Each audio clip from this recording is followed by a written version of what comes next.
Good evening from New York. I'm Chris Hayes. As we dive into the third consecutive presidential election cycle with Donald Trump as a candidate, I think there's been an undeniable change in our political discourse over these 8 years. It has to do with the acceptability and ubiquity of just open, explicit racism. Now, I don't want to say our politics themselves in substance have become more racist.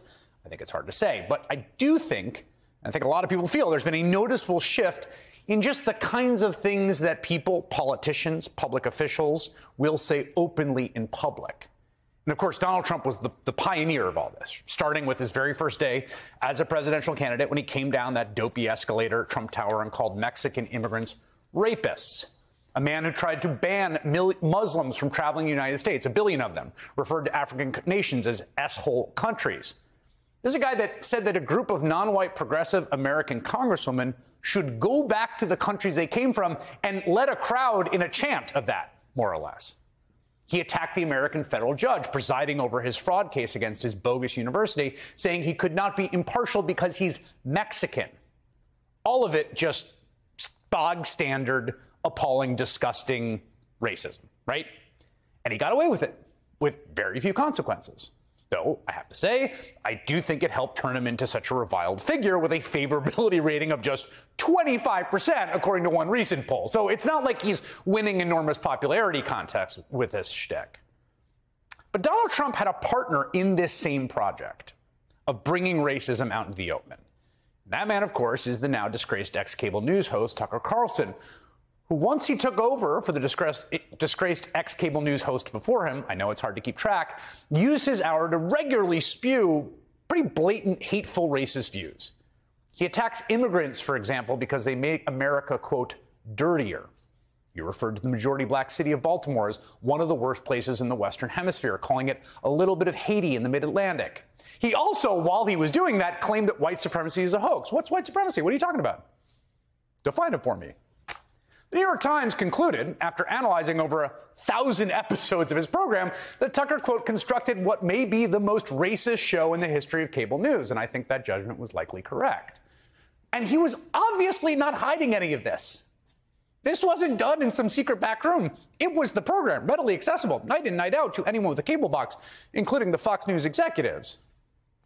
People have been writing and talking about it for years, which is why it's a little hard to believe that the thing that ultimately did Tucker in at Fox was one private racist text message.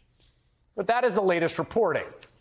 Remember last week we brought you this story about a mystery message that helped lead to the breaking point between Fox and Tucker Carlson. According to the New York Times, private messages discovered on the eve of the Dominion voting system's defamation trial, which would subsequently be settled, showed him making highly offensive and crude remarks that went beyond the inflammatory, often racist comments of his primetime show and anything disclosed in the lead up to the trial. Well, today, the Times published that secret message. I'm not going to read you the entire text, which is a long missive that Tucker sent to one of his producers, and life is short. It was the day after the January 6th attack on the Capitol. He talks about watching a video and rooting for Trump supporters to beat up and even kill an alleged member of Antifa before realizing there was something horrible about that impulse. Whatever. The key line is this, quote, "It was 3 against 1, at least. Jumping a guy like that is dishonorable, obviously. It's not how white men fight." It's not how white men fight. I have a sense of the kind of videos and the kind of websites you're reading if that phrase just jumps into your fingers on the phone. Not how white men fight. So for the question about, like, what's white supremacy, it's this, white supremacy 101, right? What Tucker means is that non-white people fight a certain way, which is to say dishonorably, which is to say like savages, while white people have an innate ethical nobility and superiority. That's it. That's the oldest of old school, bog standard, like I said, uncomplicated, dyed-in-the-wool white supremacy racism. And to be clear, this is not even his first secret racist communique scandal. Back in 2020, it was revealed that his chief writer had been sharing racist, sexist, and homophobic posts on an online message board. At the time, Tucker amusingly tried to distance himself from his own writer's views. What Blake wrote anonymously was wrong. We don't endorse those words. They have no connection to the show. It is wrong to attack people for qualities they cannot control. In this country, we judge people for what they do, not for how they were born. We often say that because we mean it. Oh, yeah, you mean it, buddy. Uh-huh.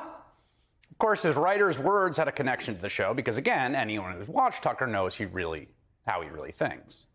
But somehow words spoken privately behind closed doors often seem to have more force. This has, again, been a kind of persistent theme of the last 8 years. Maybe that's because when some rhetoric is revealed that wasn't intended for public consumption, we have an instinct to think that it's closer to the truth. And again, we've seen this same phenomenon with Donald Trump. He would call for immigrants to go back to where they came from over and over in public. And then that would be eclipsed by a report that he said something equally horrible like shithole countries behind the scenes.